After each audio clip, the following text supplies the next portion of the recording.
오늘 설교의 제목은 가진 능력보다 관계를 회복하자라는 제목으로 말씀을 나누고자 합니다. 저희 조카가 지금 잠깐 방학을 맞아서 미국에 살다가 이제 한국 가서 또 몇 년 대학을 다니다가 잠깐 지금 방문해서 이제 돌아오는 주간에 한국으로 돌아갑니다. 우리 청년들, 특히 한국에 있는 청년들은 복권을 맞아도 집을 살 수가 없대요. 한국에. 미국처럼 이 액수가 그렇게 크지 않기 때문에 워낙 한국의 집값이 비싸기 때문에 복권을 맞아도 서울에 좋은 아파트를 못 산다고 하더라고요. 복권 사라는 의미가 아닙니다. 오해하지 마시고. 요즘 청년들은 육각형 인간이라고 하는, 영어로는 헥사곤이죠. 삼각형이 아니라 육각형이에요. 그래서 첫째는 외모, 두 번째는 성격, 세 번째는 가방 끊긴 학력, 그리고 자산, 뱅크의 밸런스가 얼마 있는지, 그리고 직업이 뭔지, 그리고 집안이 어떤 집안인지, 이 육각형의 각각의 요소를 놓고 나를 대입을 시켜요. 저는 외모 안 되죠.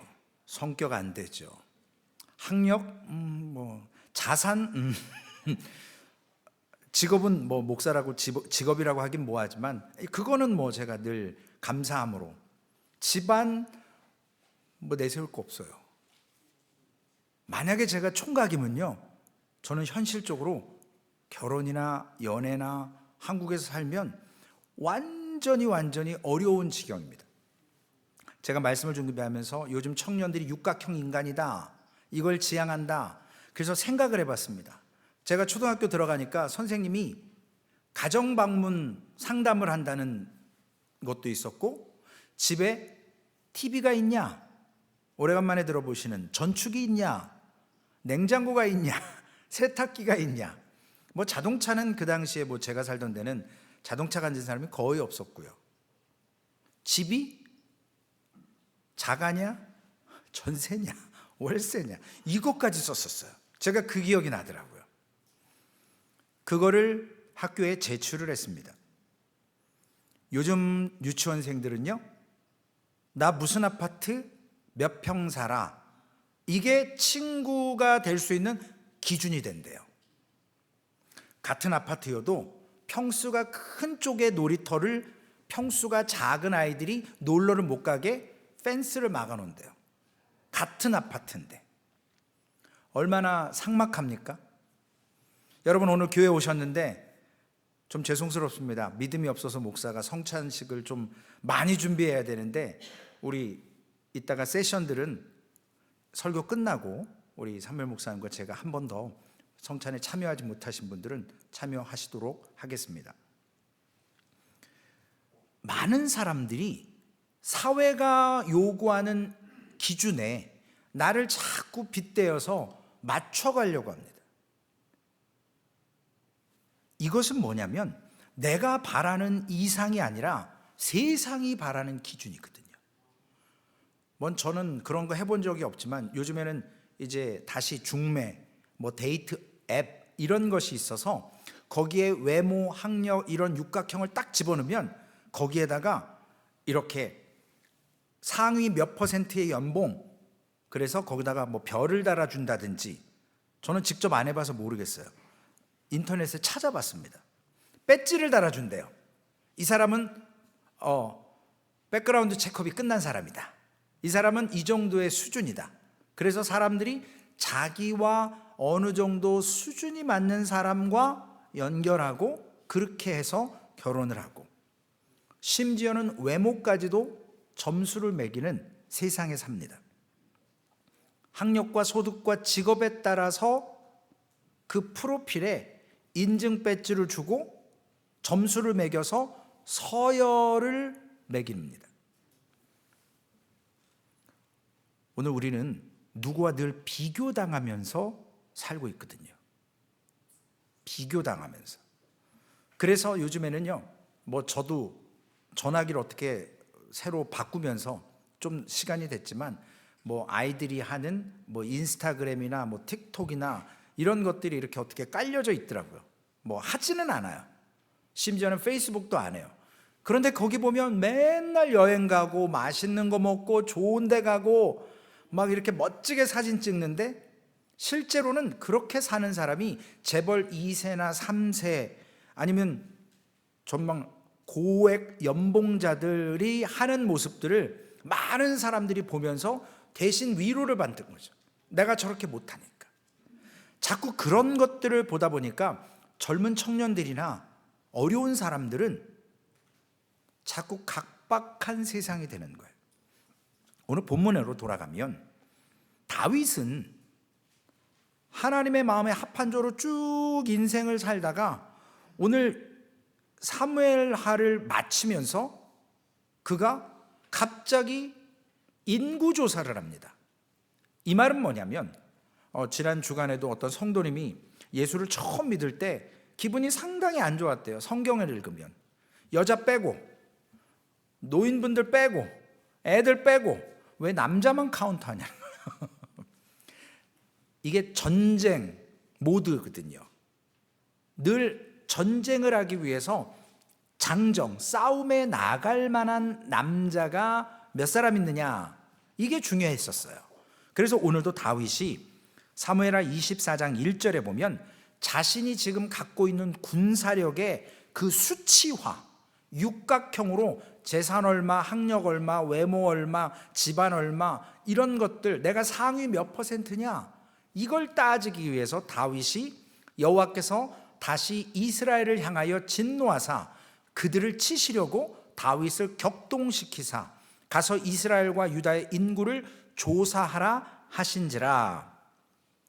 그런데 잘 보세요. 이스라엘을 향하여 하나님께서 진노하셨습니다. 그리고 이스라엘을 치시려고 다윗을 격동시켰어요. 다윗의 죄라고 볼 수도 있지만 근본적인 문제는요, 이스라엘에 뭔가 something wrong 말씀하지는 않아요. 그런데 하나님이 이스라엘을 보며 지금 화가 나셨어요. 그래서 이스라엘을 지금 한번 치셔야 되는데 왕인 다윗의 마음을 격동시켜서 군사력의 수치를 요압에게 명령을 합니다. 역대상 21장 1절에 보면 이 말씀을 어떻게 말씀하냐면 조금 다르게 얘기해요. 사단이 일어나 이스라엘을 대적하고 다윗을 충동하여 이스라엘을 계수하게 하니라. 하나님이 지금 이스라엘을 치려고 다윗을 격동시켰는데 역대상 말씀에는 사단이 이스라엘을 대적하고 다윗을 충동했다. 사단은 다윗 안에서 지금 격동시켰어요. 충동시켰습니다. 욕망을 일으켰습니다. 어떤 욕망이요? 내 수하에 지금 전쟁 나갈 만한 장정이 몇 명인지 그게 알고 싶었어요. 그런데 다윗이 그렇게 인구조사하는 이면은 좀 전에 말씀드린 것처럼 이스라엘에 문제가 있었기 때문에 하나님이 치시기 위해서 왕인 다윗의 마음을 충동했습니다. 사무엘하 24장 3절에 보면 요압이, 우리 지난주에 장수 가운데 숫자에는 들어가지만 이름이 기록되지 않은 사람이 있었죠. 요압이 왕께 아뢰되 이 백성이 얼마나 왕의 하나님 여호와께서 100배나 더하게 하사 내 주 왕의 눈으로 보게 하시기를 원하나이다. 그런데 내 주 왕은 어찌하여 인구조사 이런 일을 기뻐하시나이까? 요압이 좀 깨어 있었던 거죠. 하나님이 얼마든지 100배를 더하시고 또 이스라엘의 전쟁은 사람 숫자와 군사력이 있지 않고 하나님이 함께 하시느냐 함께 하시지 않느냐, 여기에 승패가 늘 갈렸거든요. 이스라엘의 능력이 있어서 전쟁에 이기는 게 아니에요. 하나님이 함께 하시느냐 함께 하지 않느냐가 늘 승리의 요건이었는데 오늘 이스라엘에 뭔가 문제가 있었고 다윗이 이것을 사탄에게 또한 하나님께서 충동하셔서 인구조사를 시킵니다. 요압이 장장 9개월 하고도 20일 동안 북이스라엘과 남유다 저 밑에 광야 바로 위 아브라함이 있었던 그 브엘셰바 거기까지 가서 9개월 20일 동안 카운터에서 나온 군사력의 숫자가 북이스라엘만 80만 명, 그리고 남유다에 50만 명, 도합 130만 명의 군사가 있었습니다. 그런데 과거로 돌아가서 다윗의 온전했을 때의 모습을 보면 사무엘상 17장 45절에 다윗이 소년이었을 때와 지금의 모습을 한번 우리가 오버랩해 보자고요. 겹쳐 보자고요. 다윗이 블레셋 사람에게 이르되 너는 칼과 창과 단창으로 내게 나오거니와 나는 만군의 여호와의 이름 곧 내가 모욕하는 이스라엘 군대의 하나님의 이름으로 내게 나아가노라. 다윗은요, 형 엘리압도 있었고 다른 형도 있었는데 사울 왕도 있었는데 함께 골리앗 때려잡으러 가지 않았어요. 혼자 갔습니다. 왜 혼자 갔을까요? 당당해서요? 능력이 있어서요? 아니요. 그가 믿음의 모습으로 나아갈 수 있는 것은 뭐냐면 여호와의 이름을 모욕하는 것을 참지를 못하기 때문에 나가는 거예요. 하나님의 이름으로 나가는 거예요. 자신의 능력을 의지해서 육각형의 그 모든 스펙들이 다 갖춰져서 자신만만해서 나간 게 아니고 하나님의 이름을 신뢰하고 감히 이방인이 하나님의 이름을 모욕하는 것을 참지를 못했기 때문에 나갑니다. 하나님이 그래서 함께 하시는 거예요. 다윗이 능력이 있어서가 아니고 하나님이 사용하시고자 해서. 다윗은 숫자를 세지 않았던 사람이에요. 군사력에 의지하는 사람이 아니었습니다. 힘을 추구하는 사람이 아니었어요. 우리 복습을 한번 해볼까요? 우리 헤세드의 사람이라는 히브리어를 배운 적이 있어요. 앞에가 약간 좀 발음이 좀 그렇죠. 오늘 힘의 사람, 담대한 자, 히브리어로 이쉬 하일, 이쉬 헤세드. 이쉬라는 말이 무슨의 사람이에요. 그러니까 이쉬 헤세드 그러면 헤세드의 사람이에요. 지금 이쉬 하일 그러면 힘의 사람이에요. 점점점 이스라엘은 칼 빼는 사람, 힘 있는 사람, 하나님을 신뢰하는 모습보다는 점점 세상의 군사력과 세상의 힘 쪽으로 어느 순간부터 흘러가기 시작했어요. 이러니까 이스라엘에 문제가 오는 거죠. 육각형의 현대와 같은 그러한 수치에 의지하기 시작합니다. 그런다요?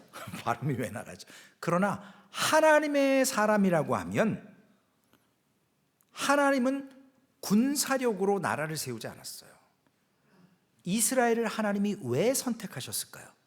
가장 연약하고 미약한 민족이었기 때문에 그 연약한 민족에게 하나님의 전능하심을 통해 내가 내 나라를 세우겠다. 그래서 선택한 거예요. 그들이 능력이 있거나 물론 노벨상 받은 건 많지만 똑똑해서가 아닙니다.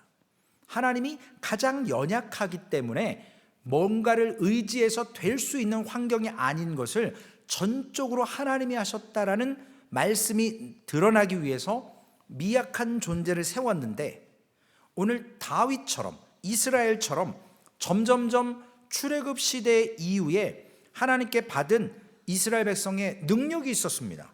출애굽기 19장 5절과 6절의 말씀이에요. 우리 함께 읽어보실까요? 세계가 다 내게 속하였나니 너희가 내 말을 잘 듣고 내 언약을 지키면 너희는 모든 민족 중에서 내 소유가 되겠고 너희가 내게 대하여 제사장 나라가 되며 거룩한 백성이 되리라. 너는 이 말을 이스라엘 자손에게 전할지니라.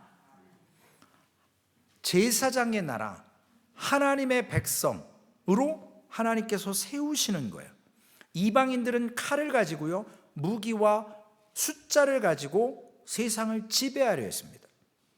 그런데 하나님은 다윗과 같은 여호와의 이름으로 나가고 여호와의 망령된 여호와의 이름을 망령되게 부르는 자들을 참지 못하는 그러한 모습으로 나갔다가 점점점 세상의 수치, 능력, 사람이 몇 명인지 이런 수치화시키는 그러한 모습으로 변화가 되기 시작했습니다.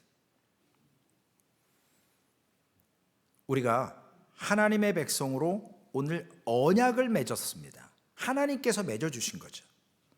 우리가 우리 수중에 돈이 들어오면 사람은 그 숫자를 세요.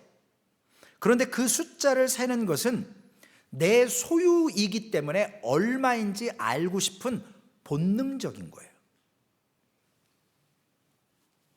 그러나 이스라엘은 우리 사람 위에 왕이라는 체계를 세웠고 그 위에 하나님께서 부여하신 권력을 가지고 왕이 잠깐 하나님의 대리자로 이스라엘 백성들을 치리해야 되는데, 지금 다윗은 이스라엘의 잘못과 다윗을 격동시켜서 군사력이 얼마인지, 내 손에 쥐인 군사력이 얼마인지 인구 조사를 통해서 알고 싶었고 결국 그 일로 하나님의 진노가 촉발됐습니다.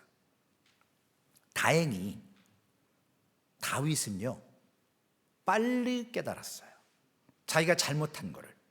물론 하나님이 격동시키고 사탄이 격동시킨 건데, 사무엘하 24장 10절 말씀에 보면 다윗이 백성을 조사한 후에, 즉 인구조사를 마친 후에 다윗의 마음에 자책하고 다윗이 여호와께 아뢰되 내가 이 일을 행함으로 큰 죄를 범하였나이다. 여호와여 이제 간구하옵나니 종의 죄를 사하여 주옵소서. 내가 심히 미련하게 행하였나이다 하니라. 우리가 죄를 지면요 마음에 자책하고 하나님 앞에 회개하고 미련하다고 인정하고 내 죄를 하나님 용서해 주옵소서라고 하는 것이 믿음의 사람들의 죄짓고 회개하고 용서받는 과정이 되어야 됩니다. 다윗은요 인간의 성정을 가진 사람이에요. 물론 구약에서 신약에 오실 예수 그리스도의 예표의 모습이 있기도 했지만 하나님께서 회개하는 다윗에게도 이스라엘을 책망해야 되니까 세 가지 삼지선다, 세 가지 선택권을 줍니다.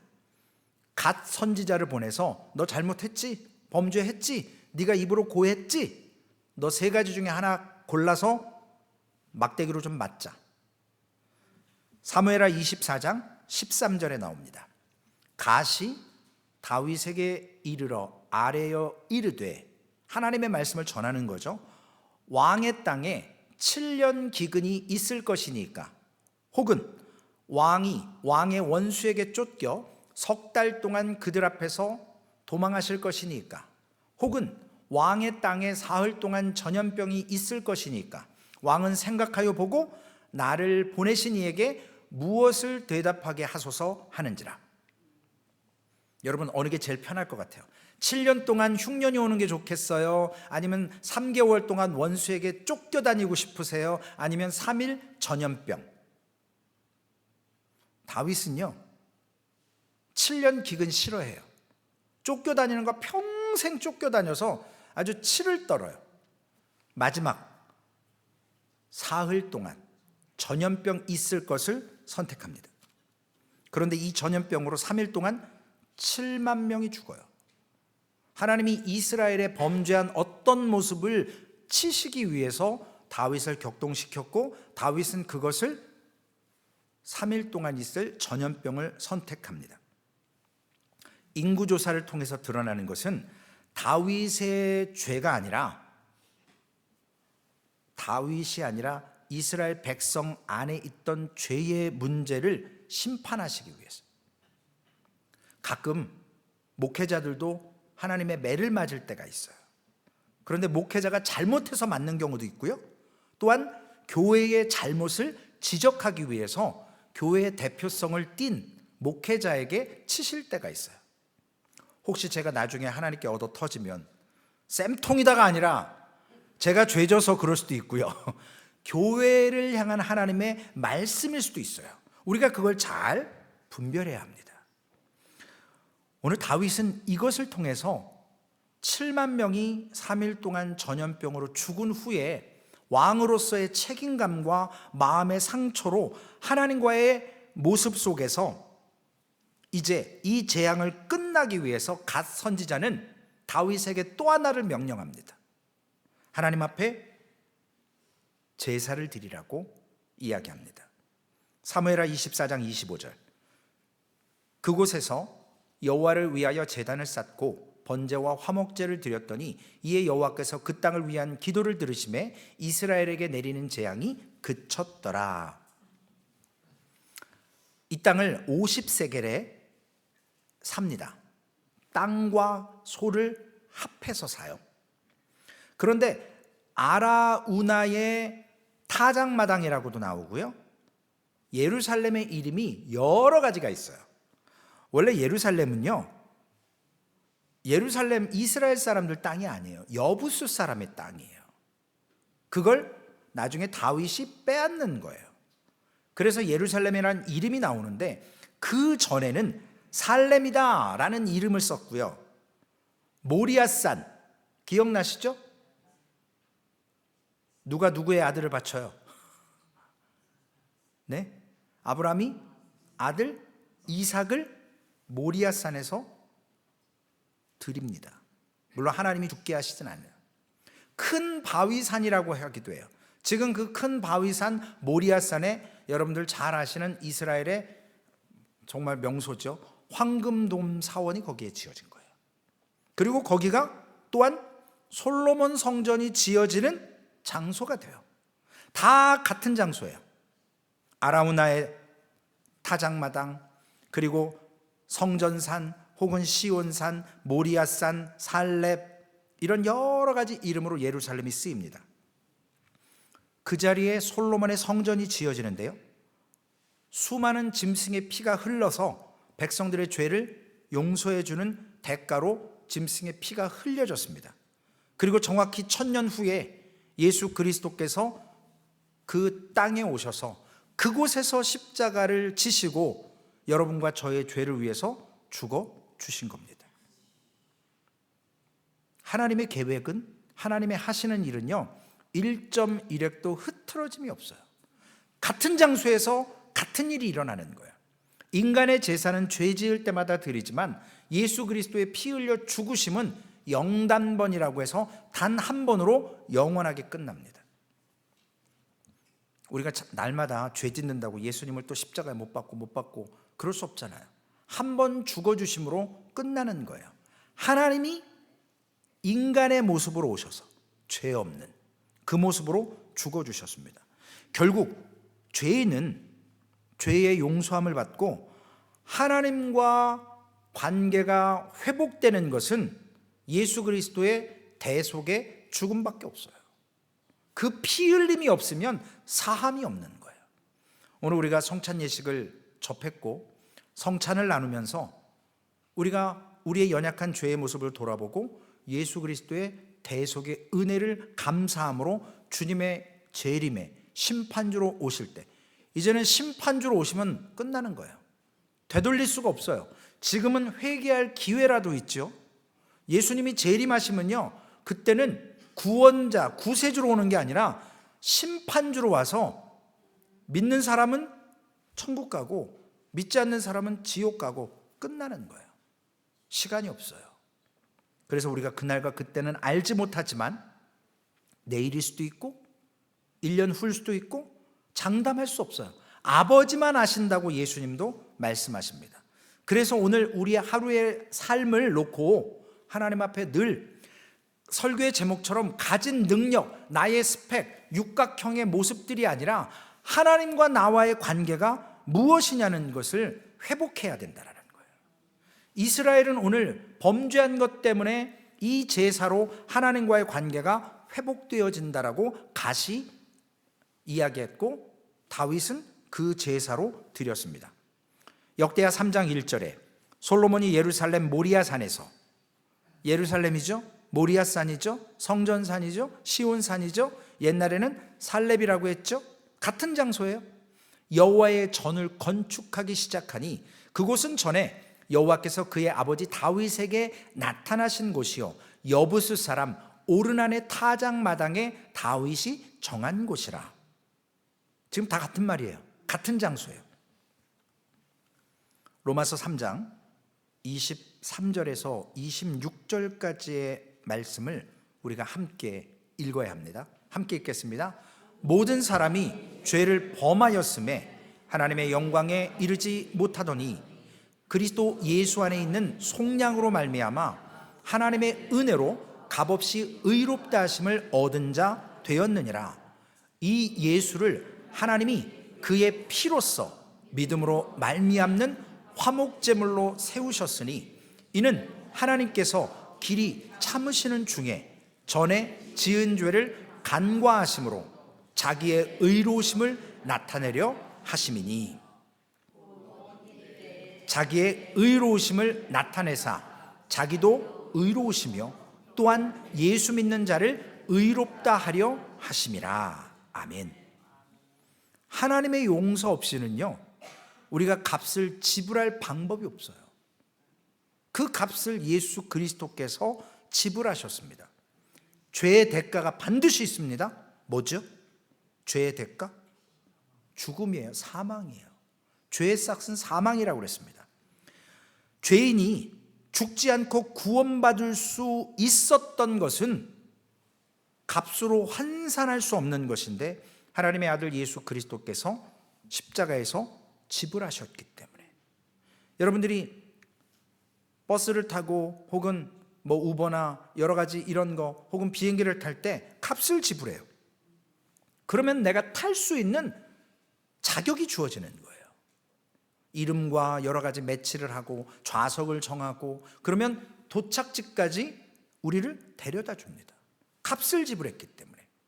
그 가는 여정에 필요한 액수를 정해서 우리에게 요구하는 거거든요.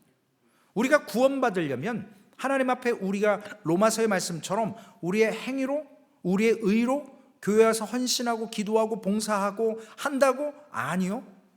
예수 그리스도의 십자가에 죽어주심을 믿고 내가 죄인임을 인정하고 하나님께서 나와 맺어주신 그 언약의 관계를 내가 순종하겠다라고 믿을 때 우리는 구원함을 얻는 것이고, 죄값을 예수님이 대신 지불하셨기 때문에 하나님 앞에 의롭지 않지만 우리를 칭의, 이신칭의, 믿음으로 의로워지는 거예요. 행위로 의로워지지 않습니다. 결국은 능력보다 관계에 있습니다.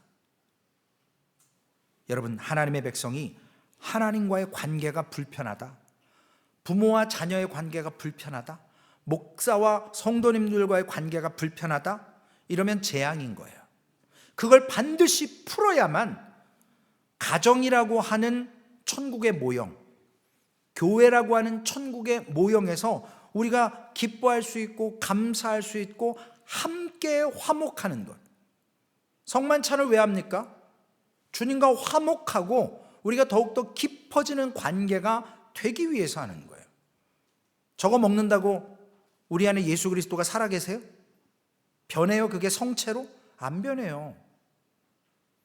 그렇다고 크래커 막 이렇게 씹어 드시지 마시고, 그런 의미가 아니라 우리가 믿음으로 하는 겁니다. 믿음으로. 우리에게 성공, 우리에게 과시하는 것, 세상의 번영과 성공과 수단과 내 힘을 과시하는 이런 모든 것들이 오히려 하나님과의 관계를 어렵게 만들 때가 있어요. 결국 하나님이 진노하십니다. 하나님은 우리와 함께 하시기를 원하시는데 우리의 기도의 응답이 응답 안 되는 것도 응답이라고 말씀드렸죠. 응답되는 것만 응답이 아니에요. 아직까지 우리의 수준이 하나님과 동등할 수는 없지만 하나님이 원하시는 믿음의 분량까지 자라야 돼요. 따라서 세상은 스펙을 따지고 학벌을 따지고 집안과 물질을 따져요. 너 얼마 가졌어? 그래? 그럼 내가 너랑 결혼할게. 이게 아니라 힘이 있는 자가 세상은 강해요. 그러나 하나님 앞에서 강한 자는요, 허물을 인정하는 자가, 나의 죄를 고백하는 자가, 깨닫는 자가 능력 있는 자예요. 그렇기 때문에 우리는 우리의 연약함을 날마다 하나님께 인정하고 하나님이 공급해 주시는 걸 갖고 예수님의 이름으로 승리하면 돼요. 사울 왕은 전쟁에 이기고 나서 자기의 이름으로 기념비를 세워요. 하나님이 도우신 걸 다 잊어버려요. 우리가 그렇지 않습니까? 시편 46편 이번 주 암송 구절이죠. 1절과 3절의 말씀, 암송하실 분들과 읽으실 분들 함께 하겠습니다. 하나님은 우리의 피난처시요 힘이시니 환난 날에 만날 큰 도움이라. 그러므로 땅이 변하든지 산이 흔들려 바닷 가운데 빠지든지 바닷물이 솟아나고 뛰놀든지 그것이 넘침으로 산이 흔들릴지라도 우리는 두려워하지 아니하리로다. 아멘. 이런 믿음의 고백하실 수 있겠습니까? 우리의 삶에 문제가 생기는 것은요, 고난이 오는 것은요, 하나님과의 관계를 점검하라고 혹은 사인으로 우리에게 주실 때가 많습니다. 우리가 이걸 잘 봐야 되거든요. 대가를 지불하고 우리가 그 대가를 지불함 받아서 자유함을 얻었는데 다시 과거로 자꾸 옛 모습으로 돼지를 목욕을 잘 시켰는데 다시 그냥 오물에 가서 뒹굴면 헛것이잖아요. 돼지에게 진주를 줘도 진주가 뭔지를 몰라요. 그러나 우리는 이제 이 세상 것에 귀한 것이 아니라 하나님이 주신 능력, 하나님이 주신 관계를 통해서 우리가 진짜 중요한 세상의 요구가 아니라 하나님이 원하시는 것이 무엇인지 알 수 있지 않습니까? 그러므로 세상이 요구하는 육각형의 사람이 아니라 하나님 앞에 바로 서는 삶, 관계가 회복되는 삶. 좀 어려운 말씀 드릴게요. 목사가 이런 얘기하면 참 그렇지만 여러분, 하나님은 사랑이세요. 교회는 모든 허물을 다 덮어야 돼요. 그런데 중요한 게 한 가지 있습니다. 분명한 것은 사랑하시기 전에 하나님의 원칙과 하나님의 기준이 먼저여야 돼요. 내 생각대로 교회가 이런 식으로 나를 대접해? 이런 식이야? 사랑이 없네? 그건 기준을 몰라서 그래요.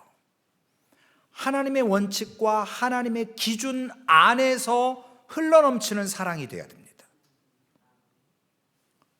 무조건적인 사랑이긴 하지만요, 이 사랑이 정도가 지나쳐버리면 문제가 생기기 시작해요. 그래서 때로는 여러분들 교회에서 최 목사가 나하고 눈도 안 마주쳐? 이런 식으로 나와?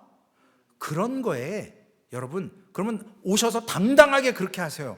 목사님, 저하고 문제 있어요? 왜 나하고 자꾸 눈 안 마주치죠? 그러면 제가 이실직고를 하죠. 아니, 그러려고 그런 게 아니었거든요. 이유가 있는 게 아닙니다. 하나님 앞에서도 마찬가지예요, 여러분. 우리가 이 관계가 회복되지 않으면 온전한 예배가 될 수 없습니다. 여러분, 교회가 빨리 성장하는 게 목적이 있지 않아요. 늘 말씀드리죠. 오늘과 같은 불상사가 일어난다니까요. 믿음이 없어서 우리가 갑자기 전도 많이 되오고 많은 사람이 한꺼번에 밀려 들어온다? 소망교회가 감당할 수 있을 것 같아요? 저는 감당 못한다고 봅니다. 왜냐? 우리가 지금 훈련 중인 거예요. 그걸 감당할 수 있는 믿음의 관계가 하나님과 회복되고 세상이 원하는 능력이 아니라 주님의 이름이라는 가치와 기준과 철학 앞에서 사람을, 내 이웃을 내 몸과 같이 사랑할 수 있을 때 하나님께서 보내주시는 거예요. 감당할 수 있을 만큼. 근데 감당 못하는데 10명 들어왔다가 30명 나가요. 그럼 어떻게 하겠다는 거예요? 그래서 우리가 말씀을 공부하는 것이고 하나님 앞에 회개하는 것이고, 여러분, 하나님의 기준에서 벗어난 것은 죄입니다. 반드시 하나님이 진노하시고 심판하십니다. 우리가 교회 안에서도 원칙과 기준이 반드시 있어야 됩니다. 그래서 그 기준 안에서, 그 원칙 안에서 사랑하면서 우리가 성숙되면 이해가 되기 시작해요. 무조건 나를 사랑해 주는 것, 나를 공급하는 게 아니라 하나님의 원칙이 있고 하나님의 기준에 의해서 사랑이 베풀어지는 것이고 관계가 되어주시는 것이고, 너무 많이 우리가 약을 좋다고 먹으면, 남용하면, 오용하면 부작용이 생겨요. 사랑도 마찬가지예요. 식물에게도 마찬가지예요. 물을 너무 많이 주면 썩어요. 때로는 좀 물을 안 줘야 돼요. 그래야 뿌리가 더 깊이 물 있는 곳을 찾아서 가뭄이 왔을 때도 메말라 죽지 않아요. 결론의 말씀입니다. 하나님과 관계가 회복되는 소망교회 돼야 됩니다. 우리의 가진 능력을 자랑할 것이 아니라 하나님이 주신 것임을 믿고 세상을 동경하고 욕망하는 방향이 아니라 하나님이 지금 목도하시는 방향이 어딘지 우리가 바라봐야 돼요. 하나님이 지금 소망교회에 부르신 사명이 무엇인지를 우리는 바라봐야 합니다. 하나님이 갈망하시는, 하나님이 세우신 소망교회를 통해서 하나님이 기뻐하셔야 될 거 아니에요. 우리가 거기에 부합해서 하나님 앞에 반응하는, 가진 능력이 아니라 하나님과의 관계가 오늘도 믿음 안에서 돈독해지고 더욱더 견고히 세워지는 우리 한 분 한 분 되시기를 주님의 이름으로 축원을 드리겠습니다. 전능하신 아버지 하나님, 감사를 드립니다. 하나님, 세상은 스펙을 원하고 고학력을 원하고 외모와 또한 여러 가지 것들을 원합니다. 아버지 하나님, 물질의 많음을 원합니다. 하나님, 집안이 어떤 집안인지를 아버지 하나님 원해서 계급처럼 그것을 나눕니다. 하나님, 그러나 하나님은 다윗의 소년 때의 모습처럼 감히 하나님의 이름을 망령되이 일컫는 자를 눈뜨고 보지 못했고 하나님의 이름에 의지해서 저가 골리앗 앞에 담대히 서서 아버지 하나님께서 승리를 베풀어 주셨던 것처럼, 하나님 오늘 우리에게 가진 능력을 자랑할 것이 아니라, 앞세울 것이 아니라, 우리는 날마다 매 순간마다 하나님의 영광을 위해서 아버지 하나님 앞세우게 하시고 하나님의 존귀하신 이름을 세우게 하여 주시옵소서. 그 안에서 사랑하며 그 안에서 우리의 관계를 더욱더 굳건하게 하며 하나님께서 소망교회를 택하시고 맡겨주신 사명을 감당하는 우리 모두가 되게 하여 주시옵소서. 우리 구주 예수님의 이름으로 감사를 드립니다. 아멘.